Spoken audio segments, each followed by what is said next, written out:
Sugeng Injang, bocah-bocah. Assalamualaikum. Piye kabare?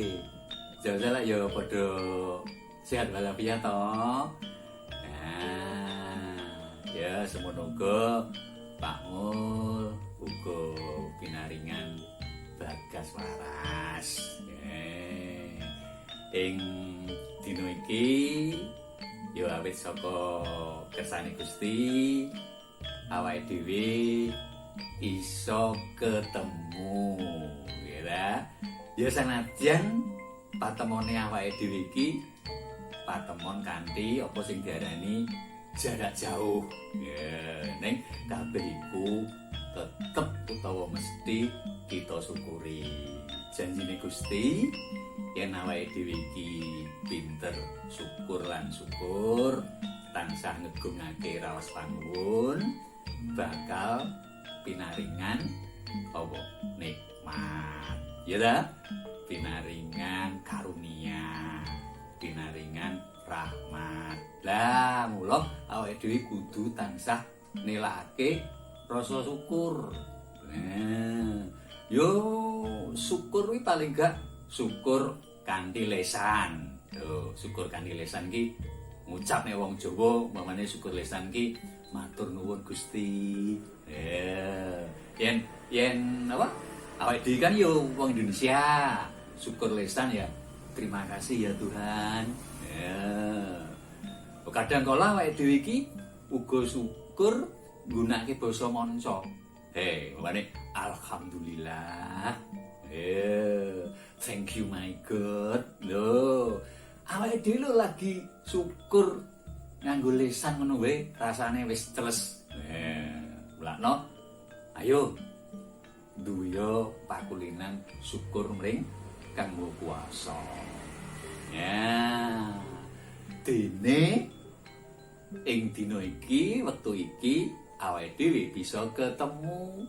Nah, ning tak kira bocah-bocah mesti wis apa ya? Wis ngerti utawa wis kenal karo Pak Mul. Lah kae nalika bocah-bocah MPLS masa pengenalan lingkungan sekolah. Minggu kepungkur kae Pak Mul wis bolak-balik ana kae nerangne apa kae bab sejarah sekolahmu, njur bab praktek kerja industri. Iyalah. Lah nanging sanadyan bocah-bocah wis nate ngerti ing MPLS ya kaya nek unen-unen piye cah kene bahasa Indonesia kae tak kenal maka tak sayang. Nek bahasa Inggris yo no name no love. Nek basa Jawa yo witing tresna jalaran saka kulino.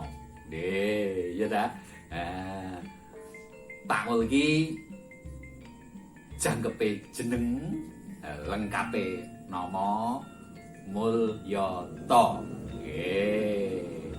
Wong Jawa kuwi jeneng utawa nama kuwi kinarya japa.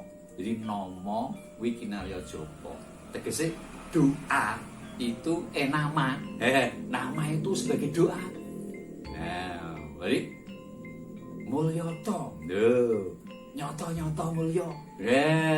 Bocah-bocah kudu ngerti tegese artine jenengmu dhewe-dhewe. Ya, iki bocah-bocah kudu ngerti artine utawa jenenge utawa maknane jenengmu dhewe-dhewe. Bape nama kuwi kinarya japa. Lho, mbane kaya Pak Presidenmu. Sapa asmane Pak Presidene awake dhewe? Joko Widodo. Lho, ya lho, Joko sing tansah semedi paringi keselamatan. Widodo kuwi lak slamet. Widodo yo raharja. Ya. Lah, Pak Mul bocah-bocah yen apa ya? Ketemu karo Pak Mul ning endi ngono. Sapa aruh? Sapa aruh? Nek basa Indonesia ya tegur sapa. Greeting cara Inggris greeting. Umpamane Pak Mul. Pak Mul sugeng enjing. Pak Mul Mul sugeng siang, Pak Mul sugeng dalu. Sanajan Pak Mul ki Mulyoto, bocah-bocah nek ngundang aku nyebut aku aja Pak To. Lah aku istriku lak Tuto. Ini nyebut aku ya Pak Mul ngono ya. Pak Mul ngono. Ya. Wes.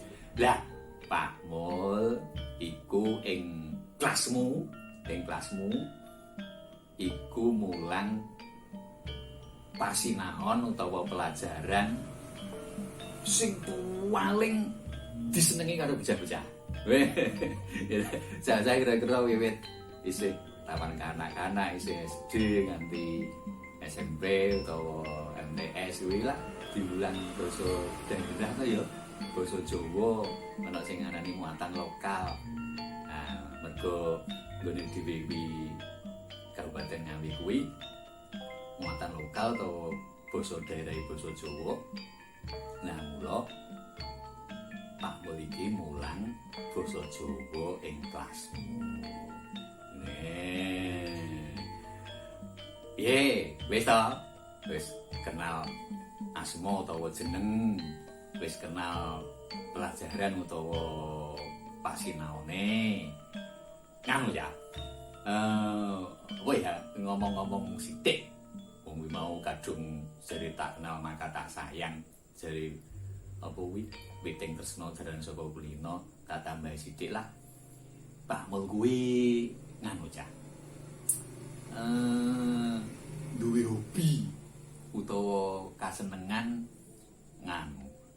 Apa kuwi ngopeni bonsai. Ngerti bonsai. Ngene iki lho, bonsai ngene iki aja. Bonsai. Bonsai iki basa Cina. Tegese tanduran ing pot ning sarwa cilik. Lah iki wit serut iki. Lho, sakmene. Ya, lak kuwi duwe kasenengan ngopeni bonsai. Anu apa? Pak Mul kerep melu pameran yo, melu pameran bonsai. Andalan Pak Mul ki wit cilik nganti remaja nganti dewasa nganti saiki tuwa iki. Anu cah. Senengane pamer Pak Mul ki. Yo zaman aku biyen urung sok apa pameran bonsai kuwi Pak Mul yo iso nglukis lho cah. Dadi aku biyen yo kerep melok pameran lukisan cah. Lah kalau apa ki cah yen ngomong bab apa kesenengan bab hobi kuwi pranyata yen ditekuni ya. Jadi yen ditekuni kuwi bakal apa cah ya? Bakal tinemu. Jadi yen ditekuni bakal tinemu. Tegese umpama contone Pak Mul mau apa nekuni babagan bonsai. Lah kuwi kadang kala ngono bonsai iki dituku karo sawijining wong. Lho, entuk duit. Jadi ya seneng, ya entuk duit. Ngono. Jaman Pak Mul biyen isih nglukis sok pameran ngono kuwi. Yo dituku wong kan yo entuk duit. Nah, ya lho. Lha bocah, mamane duwe hobi apa ya? Duwe hobi futsal mamane ya. Duwe hobi bal-balan mamane. Duwe hobi apa nih ya? Silat. Ya. Ditekuni. Nah, kuwi sawijining dina migunani yo babakan hobi kuwi aja dienggo kemlini-kemlinti engko bae kowe melok kuwi karate, dadi karateka, kowe silat dadi pesilat, terus nggo nyilati kanca-kancamu, nggo ngarate kanca. Wah, ora ngono ya. Iki ngomong bab sithik bab kesenengan utawa hobi Pak Mul. Lah terus nganu cah. Apa ya cah? Pasinaon basa Jawa. Pasinaon basa Jawa kuwi kira-kira sing apa ya dadi momok utawa sok diwedeni karo bocah-bocah wong kuwi bab nulis aksara Jawa kuwi lho. Hah, iya lah, lah wis nulis aksara Jawa ngono mesti padha angel judeg aku bingung lah. Wis tok, angger kowe engko lima lho, witing tresna. Bicara saka kulino. Oh, apa wae bab ulangan-ulangan apa wae nek kowe kulino, ya lah. Kulino sregep lebu. Kulino mbok sinau, ya lah. Suwe-suwe tresna. Nah, ya lah, suwe tresna. Nek wis tresna kuwi enteng, ya tresna kuwi enteng. Nah, mulane pakulinan-pakulinan sing becik kuwi terus ditindakne, ya. Nah, karena apa? Pakulinan kuwi ndadekne kapribadenmu. Di pakulinan kuwi ndadekne kapribadenmu. Lah, umpama bocah-bocah kuwi duwe pakulinan angger jam 4 isuk wis tangi njur sing agamane Islam, njur wudu, njur salat subuh. Ya, sing agamane Kristen, Katolik, Protestan kuwi padha resik awak njur nindakake jenenge donga padinan. Ya, sing apa kanca-kancamu sing agamane umpamane Hindu, Buddha kuwi jenenge membakti.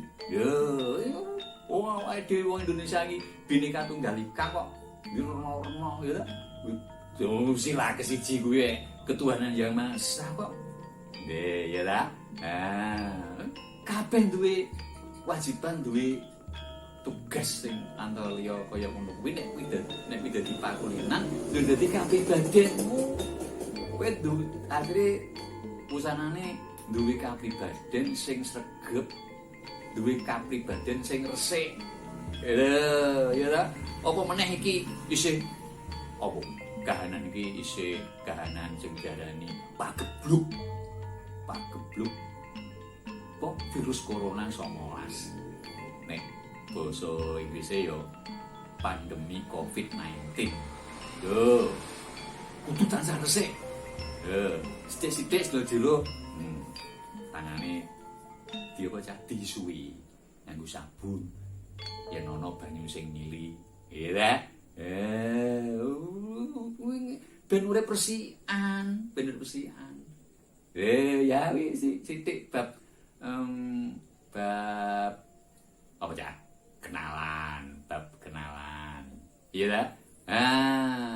Tak tambah sithik kenalane Pak Mul. Pak Mul kuwi wong desa. Pak Mul kuwi wong desa. Ana wong desa. Pak Mul kuwi Tempuran. Desa Tempuran kuwi klebu Kecamatan Paron. Kecamatan Paron kuwi klebu Kabupaten Ngawi. Kabupaten Ngawi kuwi klebu Provinsi Jawa Timur. Indonesia, ya ta? Indonesia. Nek pas kono dolan ning Tempuran mampir ngene Pak Mul gampang lek golek-goleki pokoke anggere latare kuwi enek bonsene, enek manuke kutut, kuwi nggone Pak Mul. Ning Pak Mul iki nek ning desa kono nganu tangga-tanggaku wong-wong kono iki nek ngundang Pak Mul iki Mbah Mul ngono. Ya wis tuwek. Wis tuwek. Dene Mbah Mul. Cocok lah nek mulang basa Jawa ya wis tuwek. Nanging kok apa iki gurumu basa Jawa iki ya ana sing enom lho. Gak Pak Mul tok lho sing gurumu basa Jawa kuwi ana kok asmane Pak Sumangun, ana meneh iki Pak Taslim, ana Bu Rudiati, ana Bu Doni, lho, ana Pak Mul, ya. Kuwi ya. Engko delok ning profil guru kok enak kae. Lah sakimu cah tak kenalne karo apa ya? Nek ngarane apa cah? Unit apa bab ngono ya. Bab 1. Lagi Yo Pak Mul gak lali Pak Mul apa kuwi ngucapke sugeng rawuh ing pamulangan basa Jawa. Ya, sugeng rawuh ing SMK PGRI 1 Ngawi. Nggih, sugeng rawuh ing pamulangan 1 utawa bab 1. Nggih. Bab 1 kuwi ngenani anu cah. Ngenani pawarta. Pawarta ya apa cah? Basane liya.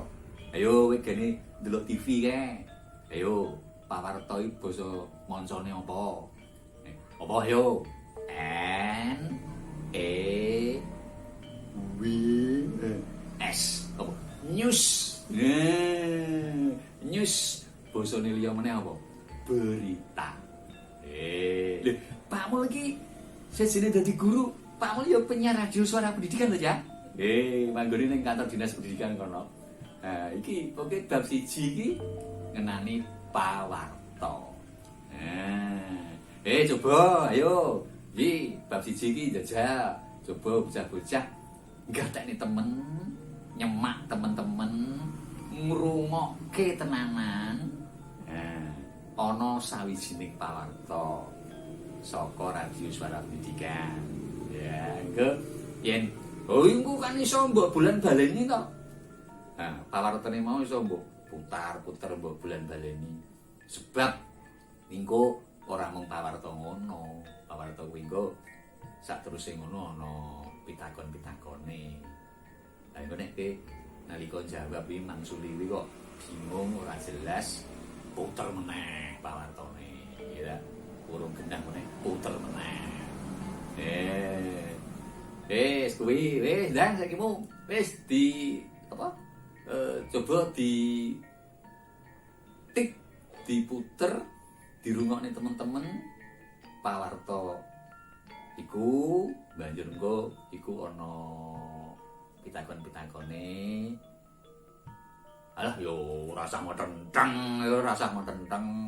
Oh wi apa nek cara tempurane slow. Wih, santai wae ya. Ya wis kono ndang anu dirungokne. Ora lali Pak Mul ngucapke Assalamualaikum.